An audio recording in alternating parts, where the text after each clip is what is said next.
This is a fact.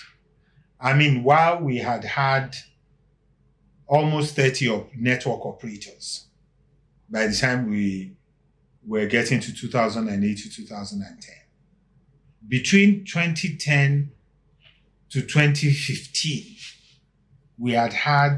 Nigeria had become a graveyard, particularly of indigenous, homegrown telecommunications networks. Many of them had died out. So we had people who were vibrant, who were doing well, who were growing, who were handling traffic. We had networks like StarTech. We had networks like Starcoms. We had networks like Railtel. We had even an ISP network that was doing very well, like LinkServe. We had companies like Multilinks. We had so many of these companies. We had Monacom in I think Kano. We had Intercellular. And all of a sudden, a lot of these companies had closed shop. Now, it is possible that some of them ended up closing shop because of maybe bad management. I told you about many people not paying their interconnection debts. Some of the Nigerian factors. But some of them were not guilty of that. Some of the ones I mentioned, Starcom, StarTech, I can say were not like the Multilinks. I can tell you that for sure these were well-run companies. But then we had a situation where, and I will not mince word, I would mention names. We had a company like MTN that had been protected from NITEL, that had been encouraged to develop, that had given kudos their role in developing telecoms in Nigeria 2000 to 2010. They were actually the culprits. They had started to engage in all kinds of anti-competitive things against any company they noticed was beginning to do well and might eventually challenge them. And some of the tricks they used to use include making unnecessary complaints against those companies and then disconnecting them. And you remember what I said about disconnection. Disconnection in telecommunications is like treason. It's like secession. So at first, most of us didn't realize what was going on. They would say, one company is guilty of call masking. One company is this. One company is that. And they would disconnect those companies. And because they had become the giants now in the industry, NITEL had lost his role. So you found that even their staff became so arrogant, they would not listen to NCC. And that is why NCC had to find them. They are the company that engage in all kinds of illegalities, resulting in NCC finding them a lot of times. I think, and they have the distinction of being the company that has been the subject of the highest fine ever, when they were fined $5.2 billion. And that is because of their delinquency. So they've become the albatross on the industry. They've become the real challenge of the industry. I mean, I keep mentioning that there was a gentleman who was a staff of NCC who mistakenly, I think his name was Jim or something, who mistakenly opened his mouth and said what obviously people had suspected about MTN. That they were, as far as they were concerned, they could do whatever they like. that NCC had given them permission to disconnect anybody that they suspected of illegal call refiling. But what is illegal call refiling? Call refiling is illegal because people are trying to take advantage of technology to provide services at a cheaper amount of money. Meanwhile, MTN does not want the prices of telecom services to go down. They want it to go up. But all over the world, the prices of telephony is going down. And that is because of technology. You see, between 2000 and 2010, we had a new technology that started to grow. It was developed in Israel, and it was known as voice over internet protocol networks. And that is the internet protocol is for data services. Now, this internet protocol was now developed in such a way to carry voice. And then it made, once those data networks are established, it made them able to carry voice. And that is what led to reduction in the cost of voice traffic, because the cost of voice traffic now became the cost of data. You see? So, but as of that 2000 and 2010, the voice over IP, the quality was not yet good enough. So not everybody was using it. But by 2010, the voice over internet protocol the standard had become very high. And it became a technology that everybody could use. That is why you now see that the price of international calls have come down. And as that technology is being adopted by telecommunications companies all over the world, that is what is driving the cost of telephony down, because it can be provided at a cheaper price. And that is what should happen in Nigeria. But we have in Nigeria MTN going on an agenda that the price of telecommunications should go up. And that is because they have been indulging in all kinds of anti-competitive practices. And in fact, indulging in things that are illegal. And some of them, in my opinion, criminal. Like, for instance, demanding that people should pay them in dollars, demanding that Nigerian companies should pay them in dollars, contrary to Section 20, subsection 5 of the CBN Act. You are not supposed to. And they are bold enough to continue doing those things. And like that guy said, that whatever they want, they will get. They had to sack the boy for revealing what obviously they have been saying within. So MTN has now become the problem of the industry. MTN has become so big, it has now taken the place of Nitel to start giving the industry, and that is what is killing the smaller companies. MTN will keep disconnecting them illegally. And MTN has to be called to order. And that leads me to the question of this current price increase. Like I said, prices should be going down, not going up. MTN was the one that started it. When Carl, their MD, about almost 2 years ago now, started making this call that the prices should go up. Why? Why must Nigeria's case be different? And it was also the same MTN that started to make all this demand that local operators should pay them in dollars.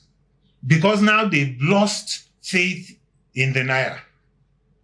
And as far as they're concerned, the Naira is now too dirty for MTN to collect. They're now refusing collecting for traffic exchange between international data access service providers who are Nigerian companies, terminating it on MTN network. Also, MTN went and set up MTN Interconnect in Dubai. And what they're doing is now they haven't killed off the international data operators because of their demand that they should be paid in dollars.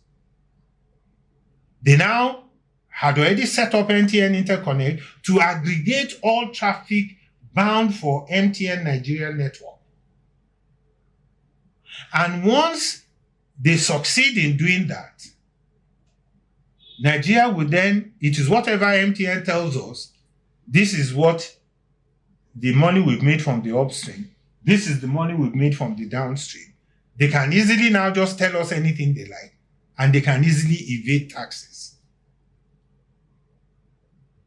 And it is time that the Competition Commission needs to look into and investigate.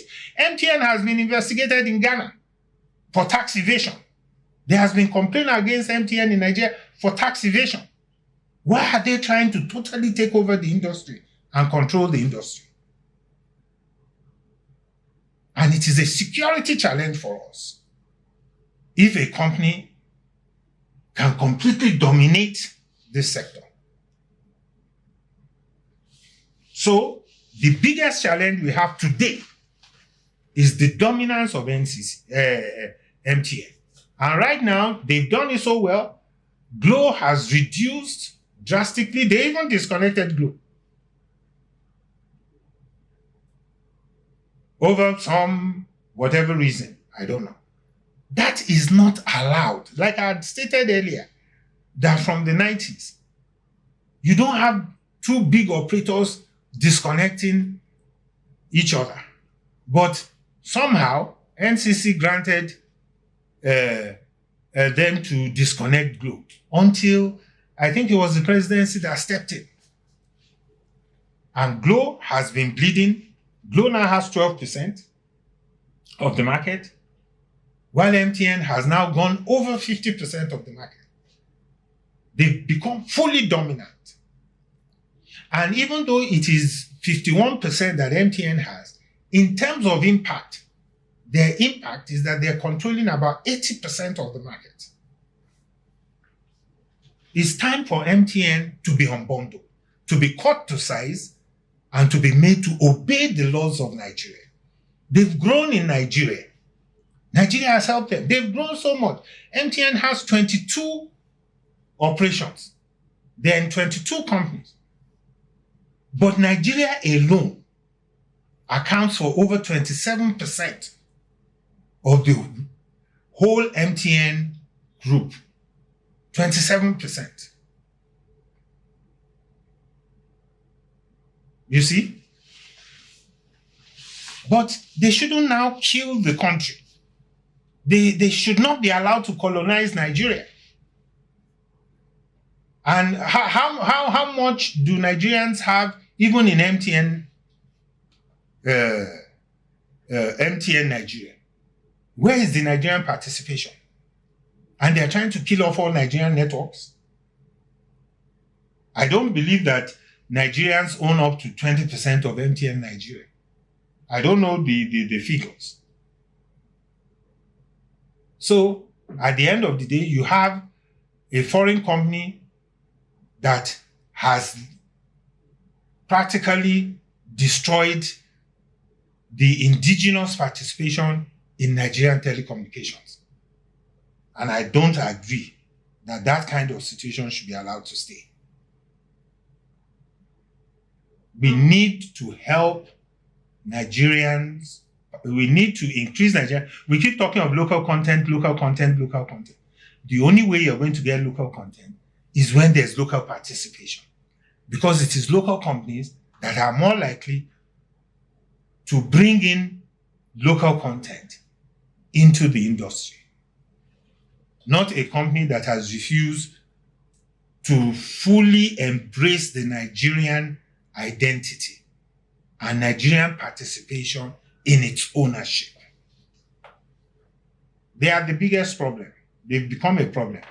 And just like AT&T became so big and became uncontrollable, the FCC had to commence a series of regulatory action to cut them to size. And that is called unbundling. It is time to unbundle MTN. And another thing is that there should be no price increase. There are other things. What should be done is, many companies have died out.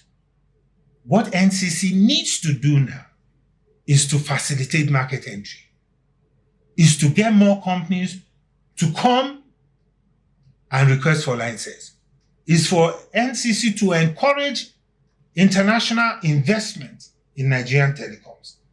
It is for NCC to issue more licenses, encourage people to come and seek licenses, not to turn Nigeria into an enclave of just one company.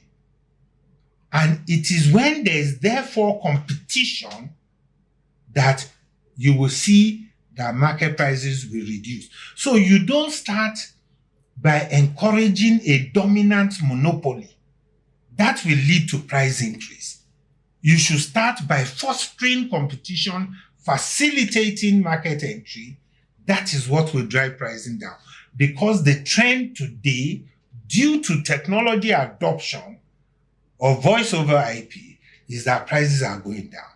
And instead, what are we doing in this jurisdiction? We're trying to regulate technology. We're trying to declare a technology as illegal. No. If we have the right tariffing, there won't be illegal call refiling. So I think we need to get this thing right. We need to get it right. And we need to shape the regulatory policies to be supportive of government policy. Government wants investment in Nigeria. And it is investment in Nigeria that through you bring in more companies, facilitate market entry, and that is what will be in line with what this administration is trying to do. So that's competition is at serious risk. Choices for consumers are not there. And if you want to make consumers pay more, you must show why. Why are prices elsewhere going down? And why would prices in Nigeria be going up? Now, how has the NCC addressed issues relating to consumer protection and ensuring service quality across the telecoms industry? For the mere fact that NCC approved that there should be price increase, for the mere fact that NCC is allowing disconnection, I'm not impressed with the current EVC of NCC. That's just what I say. I'll say. I think they're not getting the current. I know that the professionals in NCC have not even before this current EVC came in. They know what to do, and they know what they've been doing. But there seems to be a shift that is not really addressing competition issue and is not protecting consumers. When Professor Dambata was there, he made the consumers, I think he had this special mantra relating to consumer protection. But in this last 2 years or so, I think consumers are not, the interests of consumers are not properly addressed. I think there's a need for NCC to rediscover itself. From the days of Ndukwe, the way NCC has always been is that the consumers, as the mantra was in those days of Engineer Ndukwe, that the consumers are the object the subject and they are the sole beneficiaries of what the telecoms industry has to offer. Everything consumers must be placed first, must be placed next, and must be placed last. It should be about the consumers. It shouldn't be about one company and or companies coming together to wage war against smaller companies and against the consumers. I think we have to be very careful about that. So you've touched on the challenges facing the telecom sector. What do you foresee as future prospects for that sector? You see, if this issue is not addressed, the future is bleak. Very soon, we will find out that we have either a monopoly or an oligopoly, and then consumers will suffer. They will suffer because we will pay through our nose. You see, if the cost of call in another country is higher than Nigeria, you have to match it to the economic index. If we're looking at telecom, if we could do a telecom purchasing power parity, you will see that Nigerians are paying too much currently for telephony compared to the UK. If you do direct currency conversion, it will seem as if they are paying more. But when you look at the economy in which they exist, you see prices are going down there. You will notice that if we look at it compared to Nigeria, it is even Nigeria that is paying more in terms of parity. So, if we do not address these issues, we will find a situation that the Nigerian telecommunications market will be dominated by foreign-owned companies. You will find out that indigenous participation will slowly die off. And then, how do you then get local content? So it will become another area, and in fact, currently is another area that Nigeria is bleeding foreign exchange. When a company can insist that it must collect foreign exchange, when a company can decide to control, a company that is controlling traffic of up to 80% is now trying to tell you that I must be paid in dollars so that it can aggregate all its international calls through a company in Dubai, and then it will declare whatever it likes to Nigeria.